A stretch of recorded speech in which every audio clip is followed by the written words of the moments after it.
L'opposition joue-t-elle véritablement son rôle dans la sphère politique congolaise? Eh bien, on en saura un peu plus dans ce nouveau numéro de votre émission. Madame, Messieurs, bienvenue. Pour en parler, je reçois pour vous sur ce plateau Maître Blanchard Mongomba, secrétaire général du parti politique Nouvel Élan et juriste à qui j'ai dit bonjour et bienvenue. Bonjour, cher Christian. Merci d'avoir répondu à notre invitation une nouvelle fois de plus. Merci beaucoup. Alors, comme vous le voyez, notre thématique du jour, c'est gouvernance en République démocratique du Congo. Quelle opposition pour un véritable état de droit? Vous avez justement publié une tribune sur notamment le rôle de l'opposition en vous appuyant sur des bases juridiques. D'abord, qu'est-ce que vous entendez par le concept opposition? Merci beaucoup, cher Christian. D'abord, il faut noter que l'opposition politique en République démocratique du Congo est bien organisée. Selon qu'il existe une loi, la loi numéro 07/008 du 4 décembre 2007 qui organise justement le statut de l'opposition politique en République démocratique du Congo. Et l'article 2 de cette loi précité définit l'opposant ou l'opposition comme étant les partis politiques ou les leaders qui ne participent pas ou ne soutiennent pas l'action du pouvoir public, selon que vous êtes au niveau national, provincial ou même au niveau local. Mais au-delà de cette question, il faut résumer la définition de l'opposition selon que c'est l'action de s'opposer ou de critiquer l'action de la coalition qui se retrouve au niveau de la gestion de l'État, c'est-à-dire la coalition majoritaire au niveau des institutions. Et pourquoi avez-vous publié cette tribune? Quelles sont les motivations? Bien évidemment, au-delà de la question politique, il faut noter que nous sommes également scientifiques et en tant que scientifiques, par moments, nous nous servons de faits. Et ici, en tant que politique, il faut dire que récemment, nous avions suivi messieurs le chef de l'État, messieurs Tshilombo, lors de l'échange qu'il a eu en Djamena avec les compatriotes vivant dans ces pays. Il a essayé de donner ses critiques, ses observations par rapport à l'opposition, le rôle de l'opposition en République démocratique du Congo. Et cette question, cette prise de position de messieurs Tshilombo nous a poussé justement à réfléchir autour de la question. Ça devrait justement vous pousser à faire mieux. Exactement, parce qu'il ne faudrait pas que l'on confonde, parce que là, je vous ai donné la définition de l'opposition, mais qu'il me soit permis de donner plus ou moins aussi la compréhension ou la définition de la résistance chez nous, parce que la résistance, si vous posez la question aux politologues ou aux gens qui ont fait les sciences politiques, ils vont vous ramener à une définition selon qu'il y a eu une force de résistance en France pour s'opposer à l'invasion allemande. Or, là, c'était un contexte qui s'est rapporté à la réalité française. Or, ici, en République démocratique du Congo, nous, en tant que politiques et même scientifiques, nous nous sommes focalisés sur cette définition pour essayer de l'adapter au contexte congolais. Et le contexte congolais relève qu'il y a eu des élections en 2018.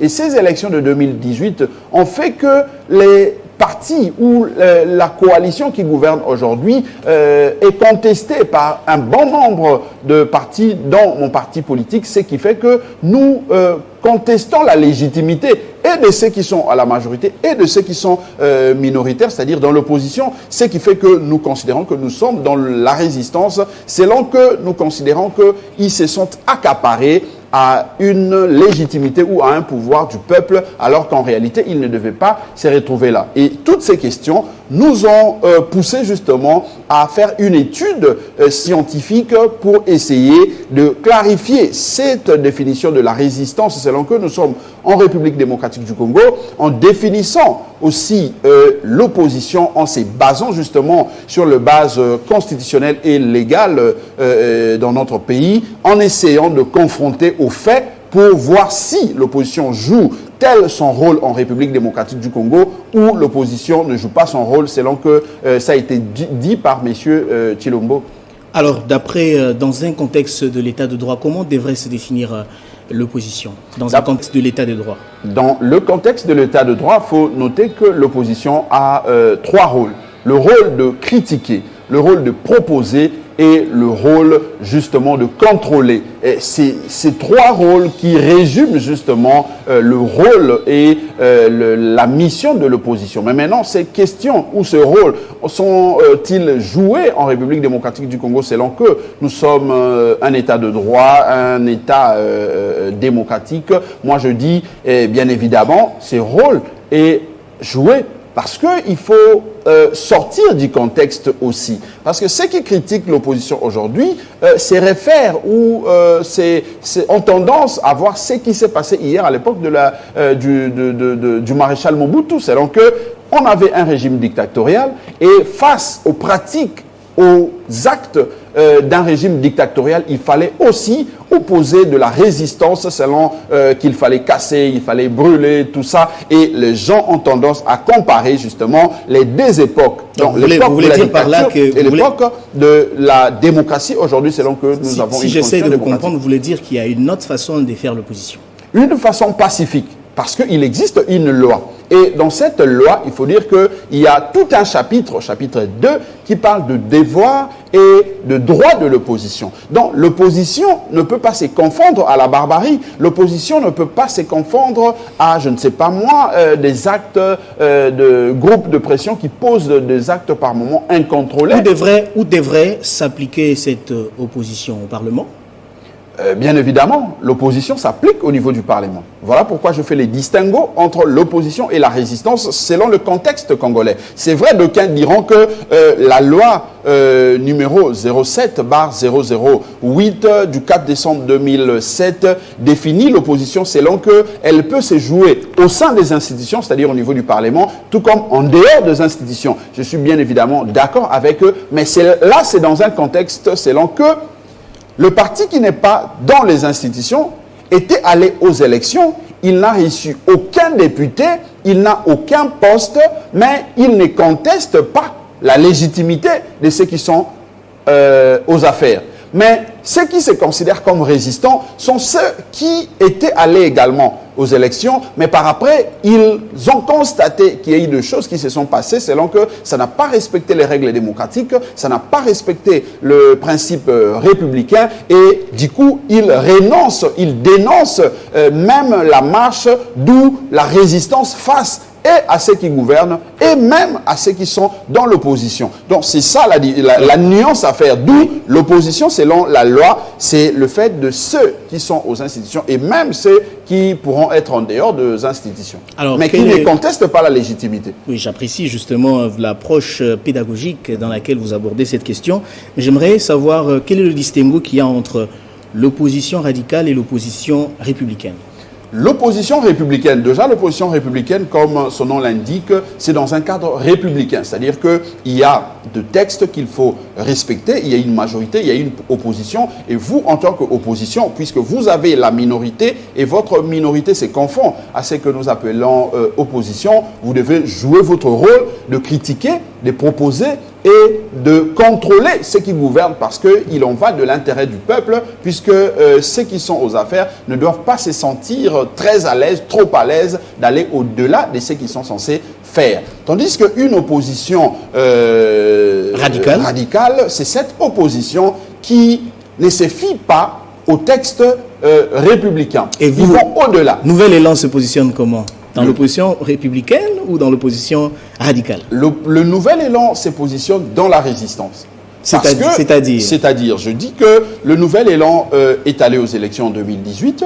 Le Nouvel Élan a fait confiance à la CENI, mais malheureusement, la CENI qui était censée être l'arbitre de la démocratie pour des élections démocratiques, n'a pas respecté les règles, n'a pas respecté le principe édicté.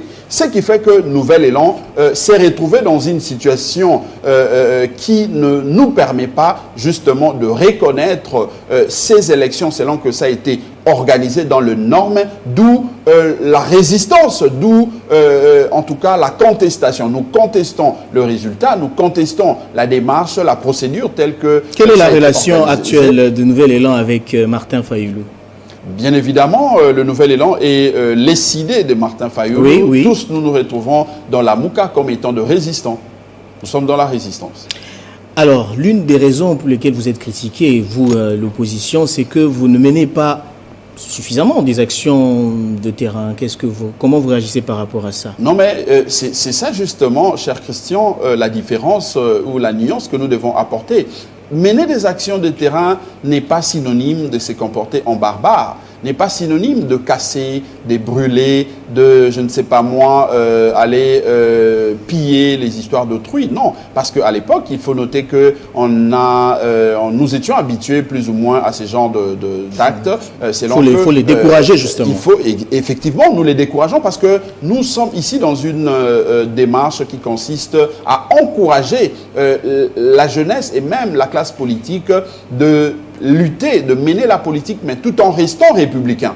Parce que nous ne pouvons pas, d'autant que nous contestons le fait de ceux qui sont au pouvoir de se comporter plus ou moins en dictateur, alors qu'il y a de textes de loi qui organisent les choses. De la même manière, nous devons reprocher à ceux qui sont à l'opposition le fait de considérer que s'ils sont opposants, ils peuvent tout se permettre en cassant. Mais tout ça, c'est la République, ce sont des générations futures qui en pâtissent. D'où la nécessité de recadrer les choses, de recadrer les débats. L'opposition, l'opposition, elle n'est pas synonyme à la barbarie, n'est pas synonyme aux injures, aux insultes. L'opposition, ce sont les idées, c'est la contradiction en termes de proposition, en termes de contrôle, de manière à faire bénéficier à notre peuple justement ce qui est de plus important. Et ici, le plus important, c'est le côté social, économique lié au social, le côté sécuritaire lié à la souveraineté et le côté diplomatique lié également à la souveraineté au niveau international. Alors, dans un contexte d'agression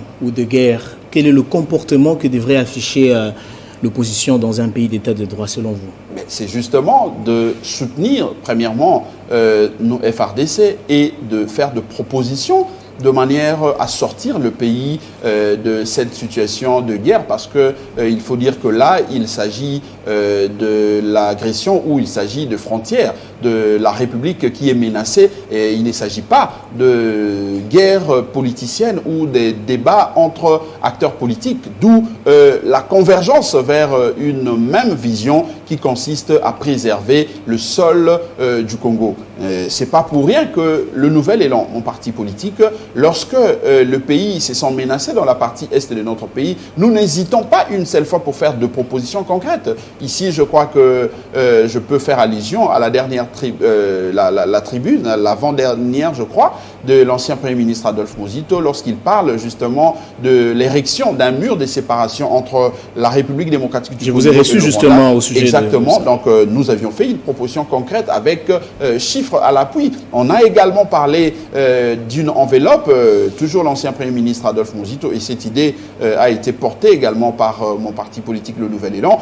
Nous avions dit qu'il faut disponibiliser un minimum, une enveloppe de 1 milliard de dollars de manière à mettre les militaires dans les conditions, avoir un salaire décent, avoir un prime d'encouragement, mais également une prime, je voulais dire, et puis leur permettre justement d'avoir une dotation leur permettant de s'acheter les munitions, armes et autres. Donc avec ça, ça peut permettre à ce que nous puissions pacifier la partie Est. Donc c'est ça aussi le rôle de l'opposition. L'opposition n'est pas là seulement pour critiquer tout ce qui est mal, mais aussi de proposer. Parce que ici, en proposant, par exemple, par rapport à la question de l'Est, ça nous permet justement d'éviter à ce qu'il y ait trop de morts. Parce que ce sont nos compatriotes qui tombent. C'est le sang des Congolais qui coule. D'où nous devons converger, nous devons travailler dans le sens de proposer, de donner des idées, de manière à arrêter, à endiguer cette situation d'insécurité.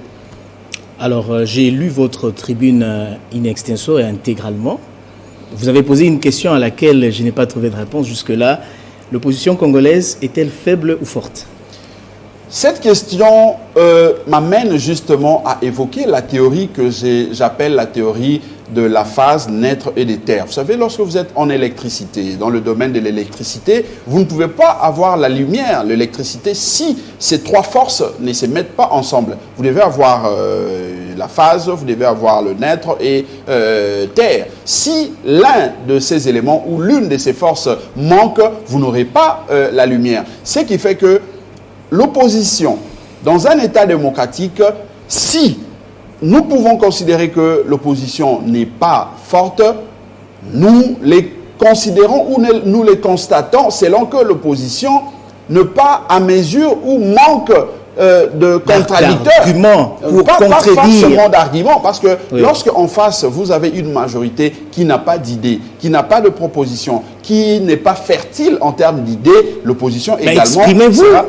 Vous devez vous exprimer, justement, pour marquer ce contrepoids. Moi, je prends le cas aujourd'hui, sans fausse modestie. Le Nouvel Élan, mon parti politique, depuis que nous sommes là, je crois, il faut le reconnaître à notre leader, Adolphe Muzito, il a produit plus de 28 tribunes à ces jours. Et dans ces différentes tribunes, il donne sa vision du Congo. Il donne ses idées sur ce qu'il pense de la marche de notre pays. Mais en face, nous n'avons pas du répondant. Et c'est ça, justement, la crise. C'est ce qui peut être aussi considéré comme une faiblesse et de l'opposition et de la majorité. Parce qu'on ne peut pas avoir une majorité qui est forte alors que l'opposition est faible.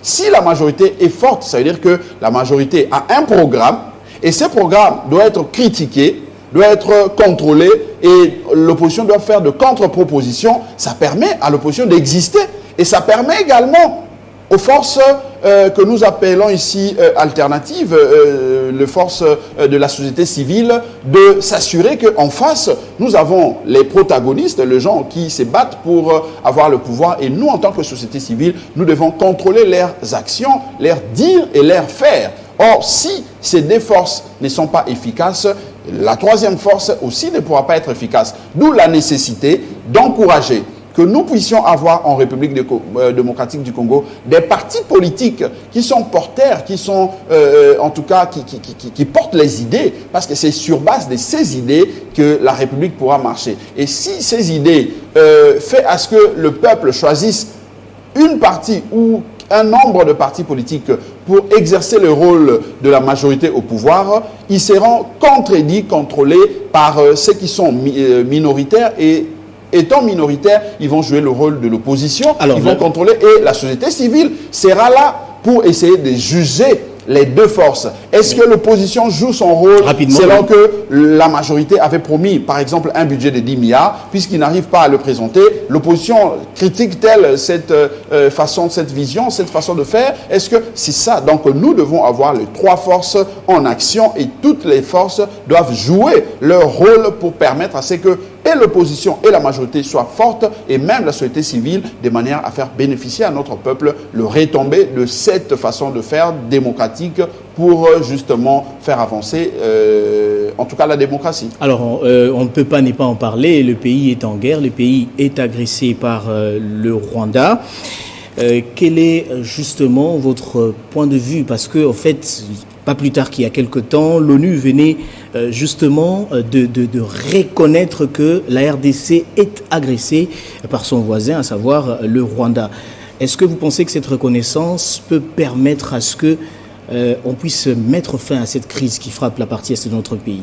Non, mais c'est question de prendre conscience au niveau au plus haut niveau de l'État. Parce que lorsque nous, dans la résistance, au niveau de Nouvel Élan, nous dénoncions, et d'ailleurs nous continuons à dénoncer le fait que le Rwanda nous agresse par le canal de force négative, nous n'étions pas compris de cette oreille-là par ceux qui gouvernent aujourd'hui. Et aujourd'hui que les Nations Unies ont reconnu cela, et aujourd'hui ça s'est dit dans le bouche de plus d'un.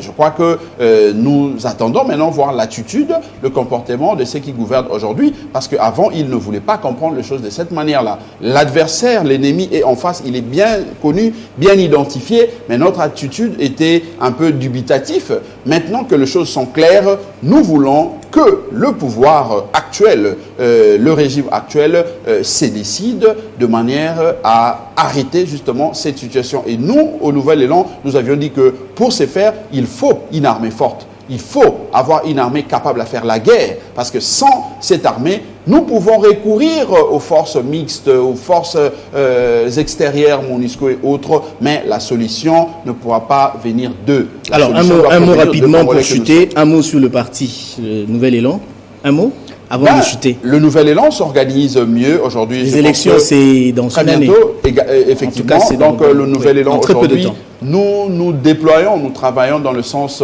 d'être mieux représentés sur toute l'étendue de la République pour nous permettre justement d'avoir un bon nombre d'élus lors des élections de 2018, mais également nous nous préparons pour le congrès 2023, voulais-je dire, le congrès de notre parti politique, lequel permettra, je crois, dans 6 mois, d'ici le mois de mai. Ça va se tenir où?